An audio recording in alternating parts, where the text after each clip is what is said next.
Shalom saudara dikasih Tuhan, sahabat Beser, bertemu kita kembali dalam saluran ini saudara, dan mendengarkan kebenaran firman Tuhan.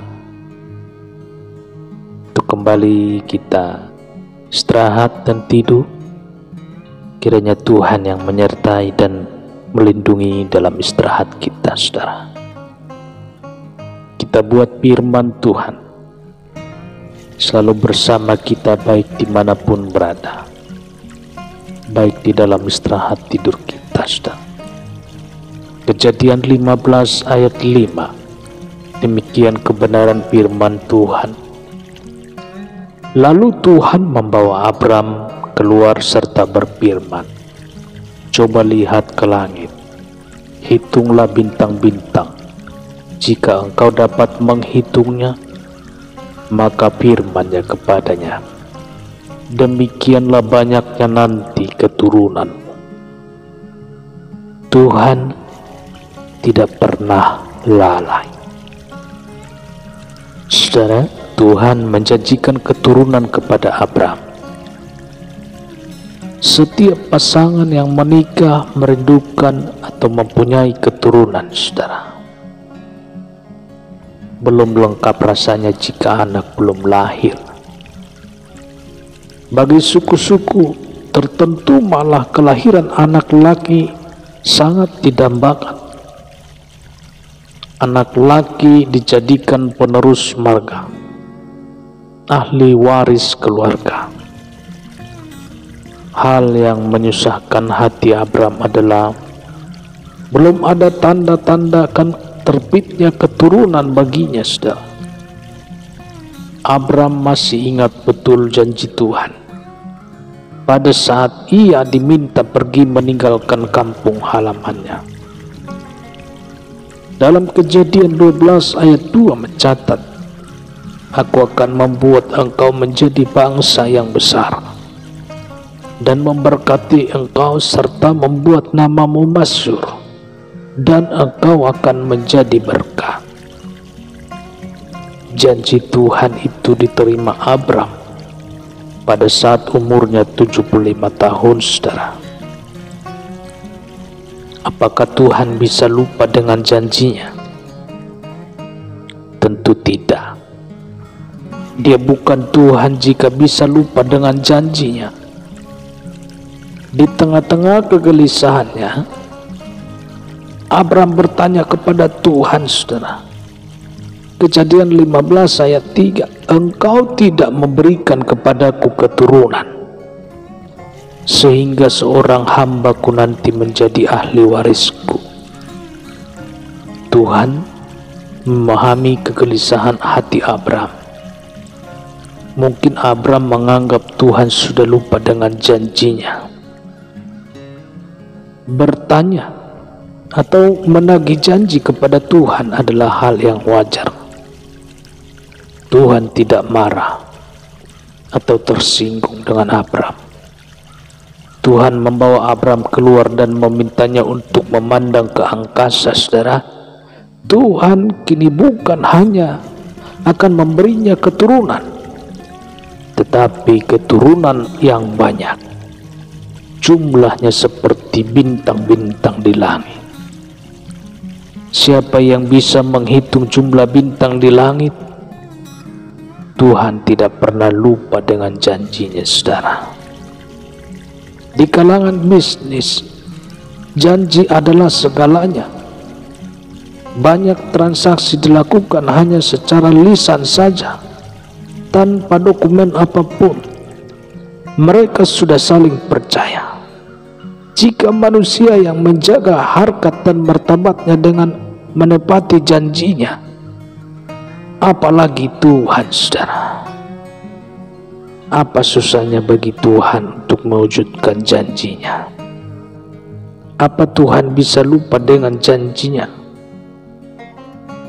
Saudara, ada waktunya Tuhan. Tuhan selalu menepati janjinya. Tuhan memiliki waktu yang tepat dalam mewujudkan janjinya, saudara. Tuhan kita adalah Tuhan yang teratur. Dia bertindak atas waktu yang sudah dirancangnya. Dia tidak pernah terlalu cepat dalam menepati janjinya, dan dia juga tidak pernah terlambat.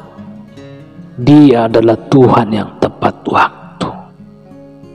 Saudara, ingat kisah Lazarus.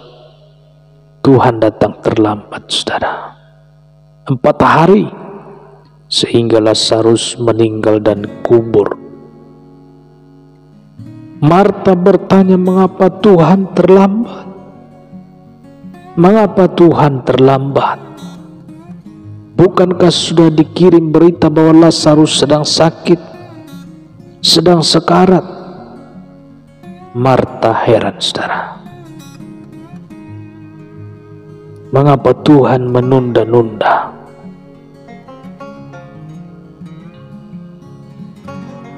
Banyak orang sedang menunggu pertolongan Tuhan, heran. Mengapa Tuhan menunda? Faktanya memang Yesus menunda, saudara. Namun setelah didengarnya bahwa Lazarus sakit, ia sengaja tinggal 2 hari lagi di tempat di mana ia berada.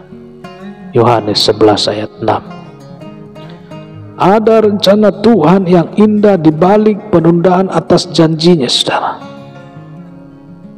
Ketika Yesus tiba di tempat Lazarus, ia sudah dikubur 4 hari. Yesus mengerti betul. Marta dan yang lainnya belum paham atas rancangannya, atas rencananya. Yohanes 11 ayat 14 berkata, karena itu Yesus berkata dengan terus terang, Lazarus sudah mati. Yesus Raja tegakah? Apakah Yesus sengaja mempermainkan emosi orang yang berharap kepadanya? Apakah Yesus jual mahal? Salah semua anggapan ini, saudara. Tapi syukurlah aku tidak hadir pada waktu itu, sebab demikian lebih baik bagimu, supaya kamu dapat belajar percaya. Yohanes 11 ayat 15. Marilah kita pergi sekarang kepadanya. Tuhan ingin kita belajar percaya kepadanya. Sungguh indah tujuan Yesus. Tuhan rindu kita bisa belajar percaya kepadanya, saudara. Percaya harus dibangun. Seperti Abraham menerima janji Tuhan, Lazarus pun akhirnya dibangkitkan dari kematian. Puji Tuhan. Jika kita membaca lanjut kisah Abraham, maka setelah menunggu selama 25 tahun, saudara, anak perjanjian yang ditunggu-tunggu akhirnya lahir.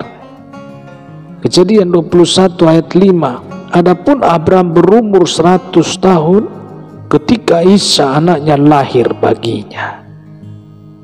Lazarus dibangkitkan dari kematian walaupun ia sudah dikubur 4 hari. Yohanes 11:43 berkata demikian, dan sesudah berkata demikian, berserulah ia dengan suara keras, Lazarus, marilah keluar. Ayat 44-nya, orang yang telah mati itu, atau Lazarus, datang keluar. Kaki dan tangannya masih terikat dengan kain kapan, dan mukanya tertutup dengan kain peluh. Kata Yesus kepada mereka, bukalah kain itu dan biarkan ia pergi. Saudara, inilah sebabnya mengapa Yesus sengaja menunda kedatangannya ke rumah Lazarus. Banyak di antara orang-orang Yahudi yang datang melawat Maria dan yang menyaksikan sendiri apa yang telah dibuat Yesus percaya kepadanya. Yohanes 11:45-nya, saudara. Saudara paham sekarang. Kita paham sekarang. Tuhan pasti punya alasan mengapa ia menunda. Tuhan memiliki pertimbangan mengapa ia belum menjawab doa-doa kita, saudara. Mari bangun. Bangun kepercayaan kita kepadanya. Dia pasti membuat segala sesuatu indah pada waktunya, saudara. Haleluya. Puji Tuhan, saudara. Demikian renungan malam untuk pengantar tidur kita pada saat malam hari ini, saudara. Selamat beristirahat, saudara. Terus jaga protokol kesehatan, tetap semangat, salam sehat, salam hebat. Bertemu kita kembali esok hari. Tuhan Yesus memberkati. Haleluya. Amin.